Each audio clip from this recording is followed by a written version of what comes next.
Well, this is the first of my videos. I've never did this before, and I have a camera that I think is going to work pretty well for what I'm wanting to do here, and I figure everybody else has got something on YouTube with their guns, so hey, it's my turn to show my guns on YouTube too, or some of them anyway. And this is my Rock River AR-15, which is pretty much self-explanatory. It is the same model that Rock River makes for the FBI, except for the sight attachment I have, and I couldn't afford their sights, so I'm stuck with the ones that are on there, which are made by True Glow, which are not that bad of a sight. It's a pretty good sight system. It has a red dot and a circle and a dot and a crosshair type setup in it, so it's got a couple of different screens, and it also comes in a green and a red color, so it's kind of a unique system. So anyway, I'll do a little zoom here of my gun so you can get a better look at it.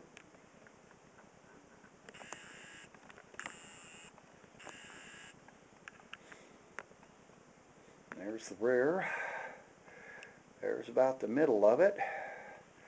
And there's the end. Okay. And anyway, that's my AR-15.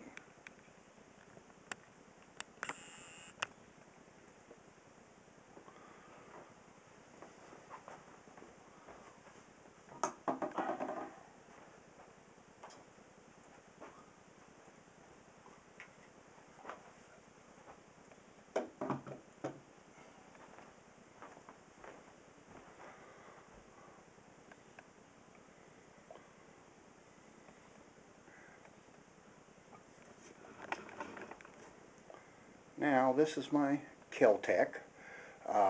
It's a .223 caliber rifle also, but is kind of unique in the fact that it weighs only 5.5 pounds.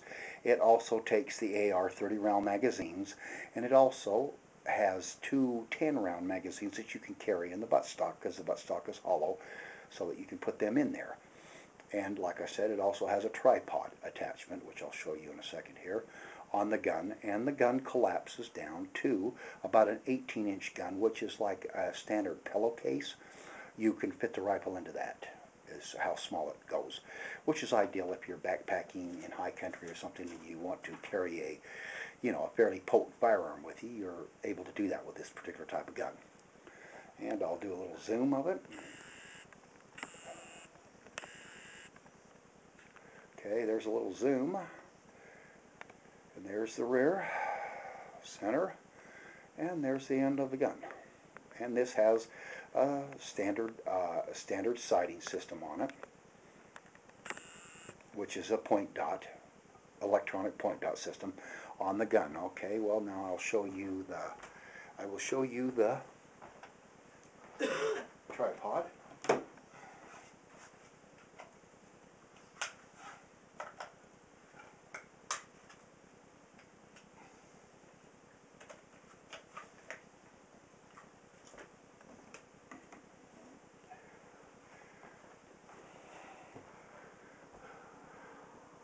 This is the tripod system to the gun, which is, I think, pretty cool, being you can just open the forearm up and have you a tripod to go ahead and use to steady your shot, just in case you need something to steady it with. You've got something built into the gun, which makes this gun kind of a unique firearm in its own right.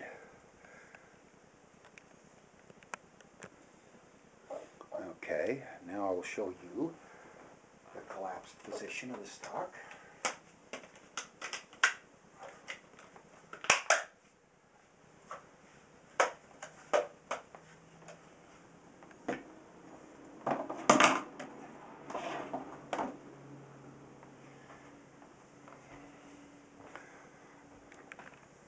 Now this is the gun in the collapsed position, which is about, like I said, about 19 inches, and is about the equivalent of a standard pillowcase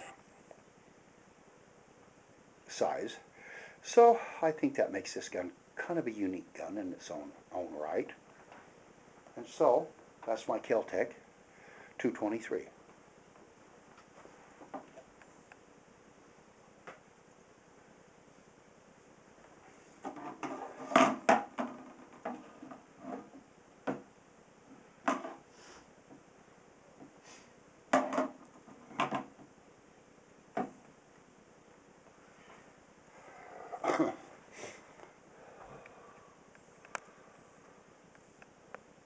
This is my 22 that was given to me by a family member, and the family member had grown up with this gun. It was a young kid.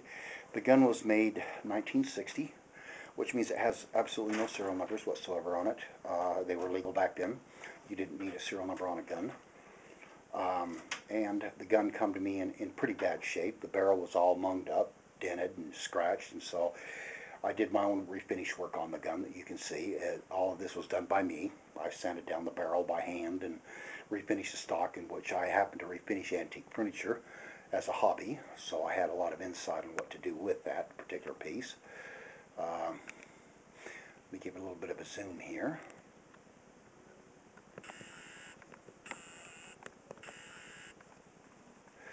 There's a little bit of a zoom to give you a little bit better picture of it. And there's the gun there. That's the full length. It's actually quite a long firearm for a youth gun, but it's shortened the stock to the trigger, so which is perfect for a small kid, which is my grandson. And he loves to shoot this gun. Let me see if I can get just a little bit more on the gun, on the buttstock, so you can get a better look at that. And there's the buttstock. Now all the work you see was done by hand, and it was done by me. Alright, now my next gun.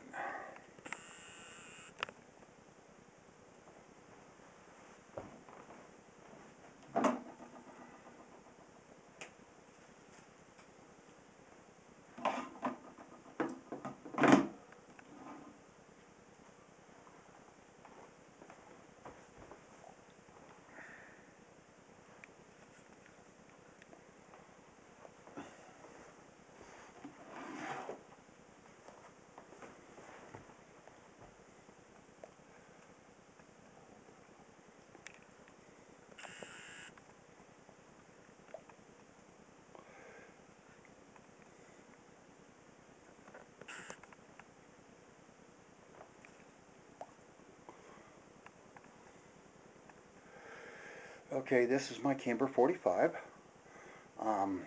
It didn't come with the stainless steel parts that were on it. They were added on later on because I couldn't afford the total customized Kimber from the shop, so I had to do it one piece at a time, so to speak. And what we have here is part stainless steel, part the blue. It originally was an all solid blued gun, originally from the factory, but I had the stainless steel and other parts added onto the gun. And I will show you those parts a little bit better so you can see them, along with my True Glow. This has True Glow sights on it as well, but they're fiber optic in combination with the night sight combination. So the sights on the gun are just fantastic. I love them. Okay. And this is the back side of the gun. Okay. And the picture of what the sights look like. And so, in the magazine,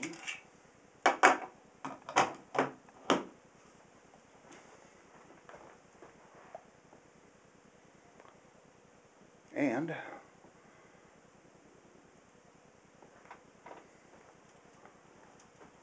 that, okay, and so that's my Kimber 45. By the way, I've shot over 1,000 rounds out of it, and it's never jammed once. That includes some reloads. So it's been a good gun.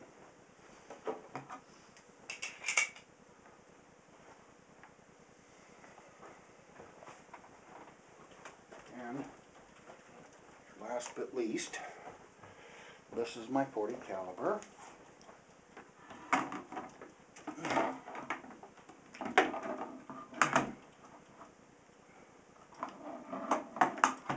This is my 40 caliber rifle. And this is made by High Point. It's not exactly the most expensive gun in the world. Actually, it's rather a cheap gun. But for a carbine model gun, and with the capabilities it has, and the handling, and the fact that it shoots a pistol, a 40 caliber pistol cartridge, makes it kind of a unique gun, and it's an awful lot of fun to shoot. So it's sort of like a high-powered .22 rifle is what it is. So anyway, that's my 40 caliber, and I will try to make some videos of more of my guns later on, but right now, this is all I have, and this is my very first video, so I'll see how everything turns out, and so that's my guns.